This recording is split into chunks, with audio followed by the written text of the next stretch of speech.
Capítulo 3. Winston estaba soñando con su madre. Él debía de tener unos 10 u 11 años cuando su madre murió. Era una mujer alta, estatuaria y más bien silenciosa, de movimientos pausados y magnífico cabello rubio. A su padre lo recordaba, más vagamente, como un hombre moreno y delgado, vestido siempre con impecables trajes oscuros. Winston recordaba sobre todo las suelas extremadamente finas de los zapatos de su padre, y usaba gafas. Seguramente, tanto el padre como la madre debieron de haber caído en una de las primeras grandes purgas de los años 50. En aquel momento, en el sueño, su madre estaba sentada en un sitio profundo junto a él y con su niña en brazos. De esta manera, solo recordaba Winston que era una chiquilla débil e insignificante, siempre callada y con ojos grandes que se fijaban en todo. Se hallaban las dos en algún sitio subterráneo, por ejemplo, el fondo de un pozo o en una cueva muy honda. Pero era un lugar que, estando ya muy por debajo de él, se iba hundiendo sin cesar. Sí, era la cámara de un barco que se hundía, y la madre y la hermana lo miraban a él desde la tenebrosidad de las aguas que invadían el buque. Aún había aire en la cámara. Su madre y su hermanita podían verlo todavía, y él a ellas. Pero no dejaban de irse hundiendo ni un solo instante, de ir cayendo en las aguas de un verde muy oscuro, que de un momento a otro las ocultarían para siempre. Winston, en cambio, se encontraba al aire libre y a plena luz, mientras a ellas se las iba tragando la muerte, y ellas se hundían porque él estaba allí arriba. Winston lo sabía, y también ellas lo sabían, y él descubría en las caras de ellas este conocimiento. Pero la expresión de las dos no le reprochaba nada, ni sus corazones tampoco. Él lo sabía, y sólo se transparentaba la convicción de que ellas morían para que él pudiera seguir viviendo allá arriba, y que esto formaba parte del orden inevitable de las cosas. No podía recordar qué había ocurrido, pero mientras soñaba estaba seguro de que, de un modo u otro, las vidas de su madre y su hermana fueron sacrificadas para que él viviera. Era uno de esos ensueños que, a pesar de utilizar toda la escenografía onírica habitual, son una continuación de nuestra vida intelectual, y en los que nos damos cuenta de hechos e ideas que siguen teniendo un valor después del despertar. Pero lo que de pronto sobresaltó a Winston, al pensar luego en lo que había soñado, fue que la muerte de su madre, ocurrida 30 años antes, había sido trágica y dolorosa, de un modo que ya no era posible. Pensó que la tragedia pertenecía a los antiguos tiempos y que sólo podía concebirse en una época en que había aún intimidad, vida privada, amor y amistad, y que los miembros de una familia permanecían juntos sin necesidad de tener una razón especial para ello.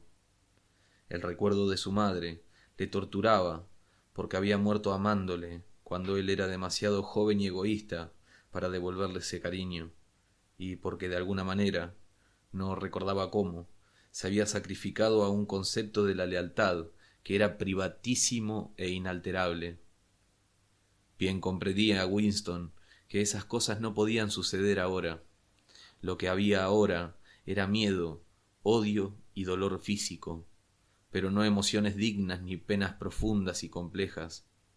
Todo esto lo había visto, soñando, en los ojos de su madre y su hermanita, que lo miraban a él a través de las aguas verde oscuras, a una inmensa profundidad y sin dejarse de hundir. De pronto se vio de pie sobre el césped en una tarde de verano, en que los rayos oblicuos del sol doraban la corta hierba. El paisaje que se le aparecía ahora se le presentaba con tanta frecuencia en sueños que nunca estaba completamente seguro de si lo había visto alguna vez en la vida real. Cuando estaba despierto, lo llamaba el país dorado. Lo cubrían pastos mordidos por los conejos con un sendero que serpenteaba por él, y aquí y allá unas pequeñísimas elevaciones del terreno.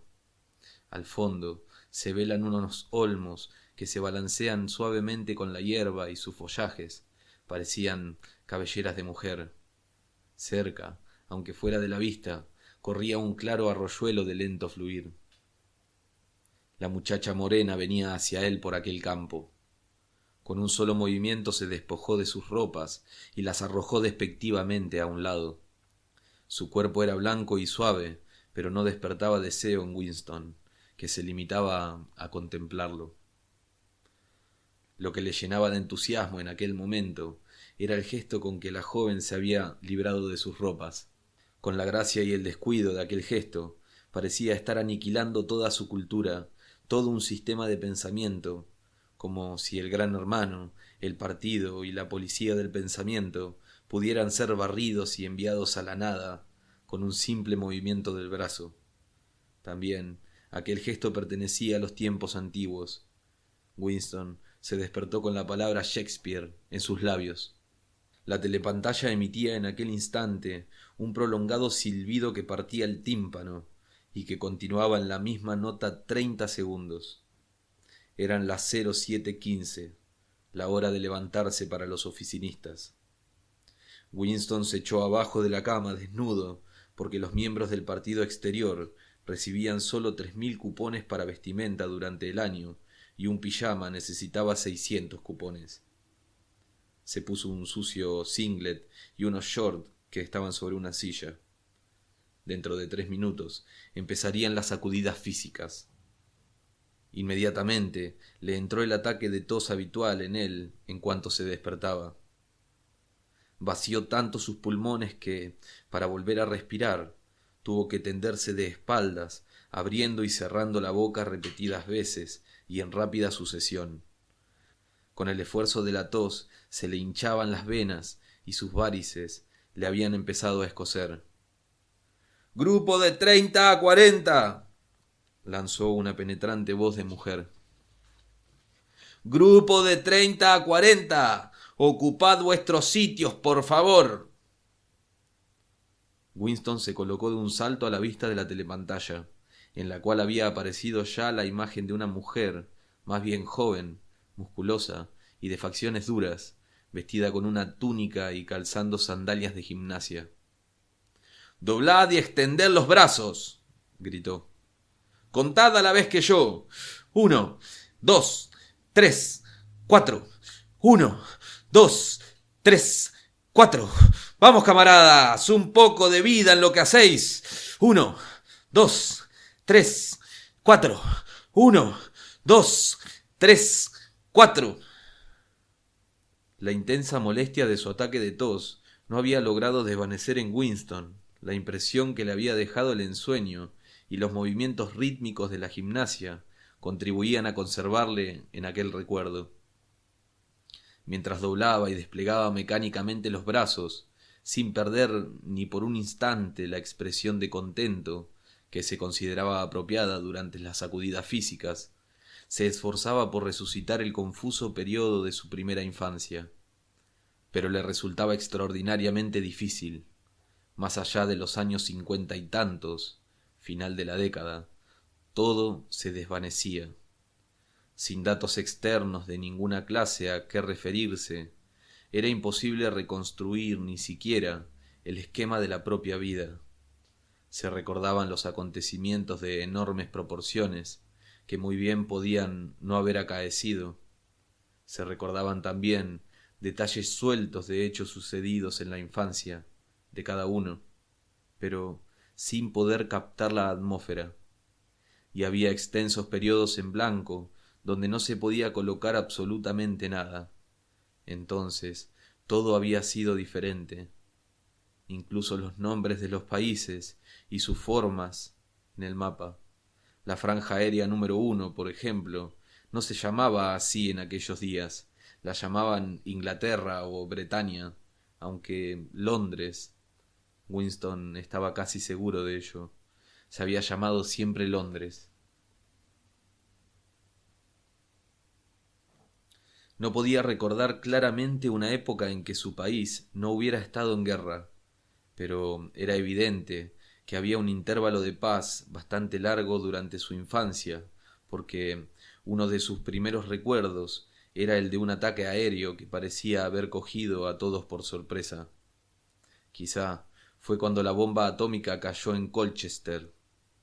No se acordaba del ataque propiamente dicho, pero sí de la mano de su padre, que le tenía cogida la suya, mientras descendían precipitadamente por algún lugar subterráneo muy profundo, dando vueltas por una escalera de caracol, que finalmente le había cansado tanto las piernas que empezó a sollozar, y su padre tuvo que dejarle descansar un poco.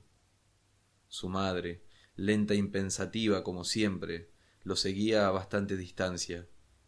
La madre llevaba a la hermanita de Winston, o quizá solo llevase un lío de mantas.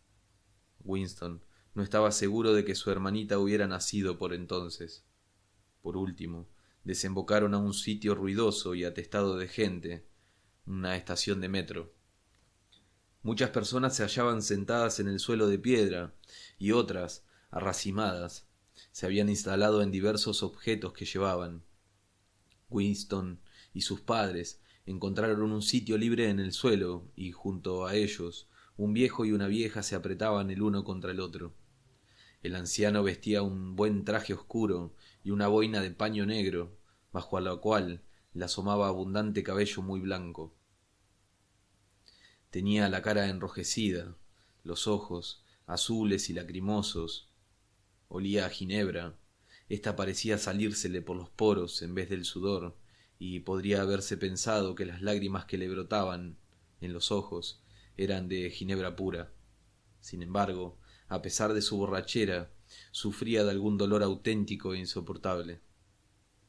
De un modo infantil, Winston comprendió que algo terrible, más allá del perdón, y que jamás podría tener remedio, acababa de ocurrirle al viejo. También creía saber de qué se trataba. Alguien a quien el anciano amaba, quizás alguna nietecita, había muerto en el bombardeo.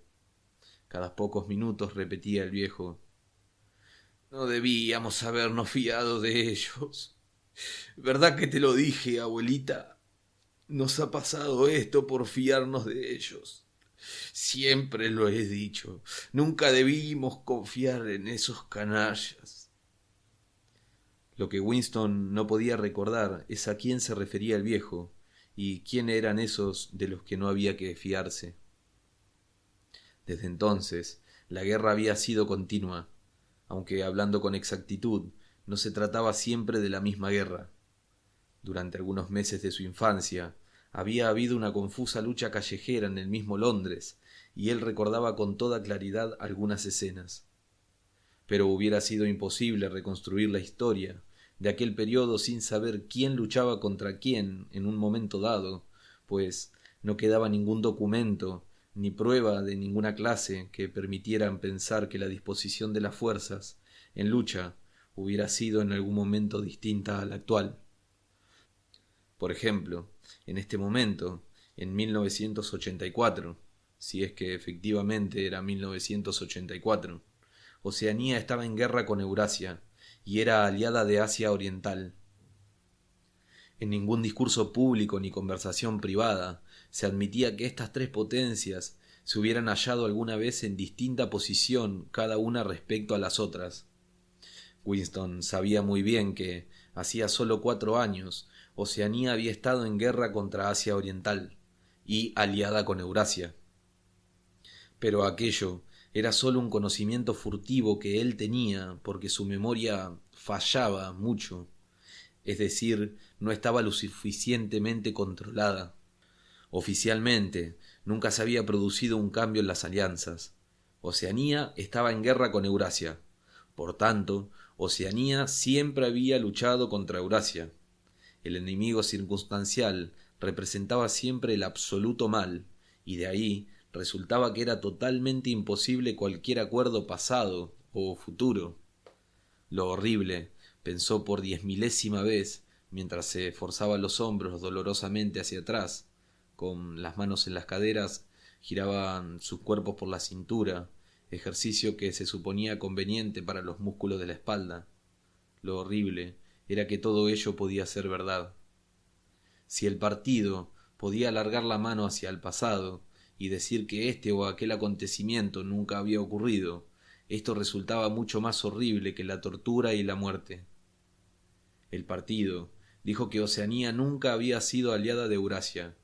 Él, Winston Smith, sabía que Oceanía había estado aliada con Eurasia 4 años antes, pero ¿dónde constaba ese conocimiento?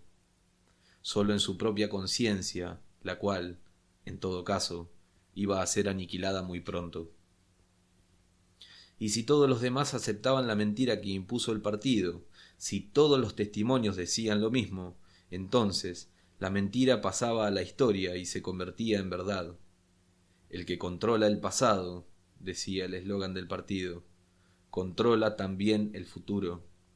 El que controla el presente, controla el pasado. Y, sin embargo, el pasado, alterable por su misma naturaleza, nunca había sido alterado.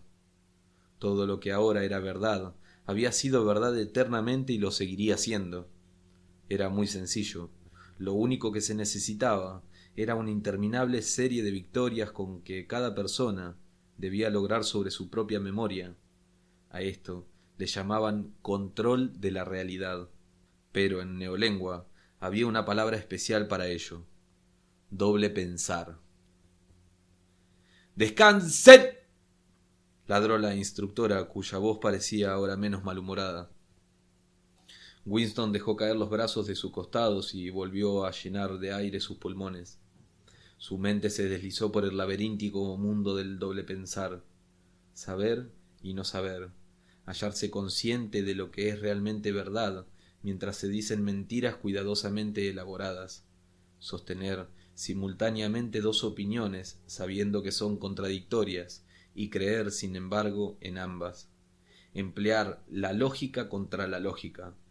Repudiar la moralidad mientras se recurre a ella. Creer que la democracia es imposible y que el partido es el guardián de la democracia. Olvidar cuanto fuera necesario olvidar y, no obstante, recurrir a ello, volverlo a traer a la memoria en cuanto se necesitara y luego olvidarlo de nuevo. Y, sobre todo, aplicar el mismo proceso al procedimiento mismo. Esta era la más refinada sutileza del sistema. Inducir conscientemente a la inconsciencia, y luego hacerse inconsciente para no recordar que se había realizado un acto de autosugestión. Incluso comprender la palabra doble pensar implicaba el uso del doble pensar. La instructora había vuelto a llamarles la atención. «Y ahora, a ver cuáles de vosotros puede tocarse los dedos de los pies sin doblar las rodillas», gritó la mujer con gran entusiasmo. «Por favor, camarada. 1, 2. 1, 2. 1, 2». A Winston le fastidiaba indeciblemente este ejercicio, que le hacía doler todo el cuerpo y a veces le causaba golpes de tos. Ya no disfrutaba con sus meditaciones. El pasado, pensó Winston, no solo había sido alterado, sino que estaba siendo destruido. Pues, ¿cómo iba usted a esclarecer el hecho más evidente si no existía más prueba que el recuerdo de su propia memoria? Trató de recordar en qué año había oído hablar por primera vez del Gran Hermano. Creía que debió de ser hacia el 60 y tantos, pero era imposible estar seguro. Por supuesto, en los libros de historia editados por el partido, el Gran Hermano figuraba como jefe y guardián de la revolución desde los primeros días de ésta. Sus hazañas habían ido retrocediendo en el tiempo cada vez más y ya se extendían hasta el mundo fabuloso de los años 40 y 30, cuando los capitalistas, con sus extraños sombreros cilíndricos, cruzaban todavía por las calles de Londres en relucientes automóviles o en coches de caballos, pero aún quedaban vehículos de estos, con lados de cristal.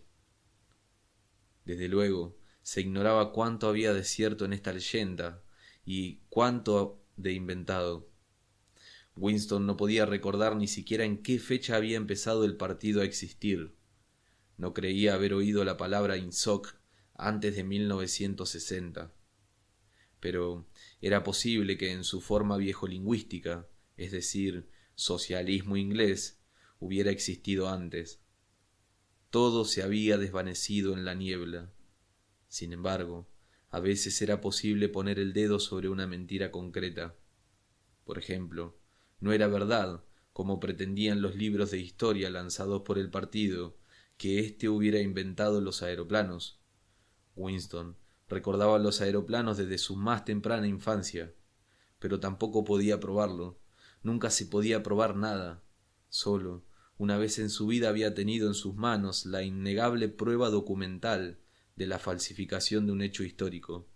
Y en aquella ocasión... ¡Shh! Chilló la voz de la telepantalla. 6079, Smith Winston. Sí, tú, inclínate más, por favor. Puedes hacerlo mejor. Es que no te esfuerzas. Más doblado, haz el favor. Ahora está mucho mejor, camarada. Descansad todos y fijaos en mí. Winston sudaba por todo su cuerpo, pero su cara permanecía completamente inescrutable. Nunca os manifestéis desanimados. Nunca os mostréis resentidos. Un leve pestaneo podía traicionaros. Por eso, Winston miraba impávido a la instructora mientras ésta levantaba los brazos por encima de la cabeza y, si no con gracia, sí con notable precisión y eficacia, se dobló y se tocó los dedos de los pies sin doblar las rodillas. «Ya habéis visto, camaradas, es así como os quiero que lo hagáis. Miradme otra vez. Tengo 39 años y 4 hijos. Mirad». Volvió a doblarse. «Ya veis que mis rodillas no se han doblado. Todos vosotros podéis hacerlo si queréis», añadió mientras se ponía derecha. Cualquier persona de menos de 45 años es perfectamente capaz de tocarse así los dedos de los pies. No todos nosotros tenemos el privilegio de luchar en el frente, pero por lo menos podemos mantenernos en forma. Recuerden a nuestros muchachos en el frente Malabar y a los marineros de la fortaleza flotantes. Pensad en las penalidades que han de soportar. Ahora, probad otra vez. Eso está mejor, camaradas, mucho mejor», añadió en tono estimulante dirigiéndose a Winston, el cual, con un violento esfuerzo, había logrado tocarse los dedos de los pies sin doblar las rodillas. Desde varios años atrás no lo conseguía.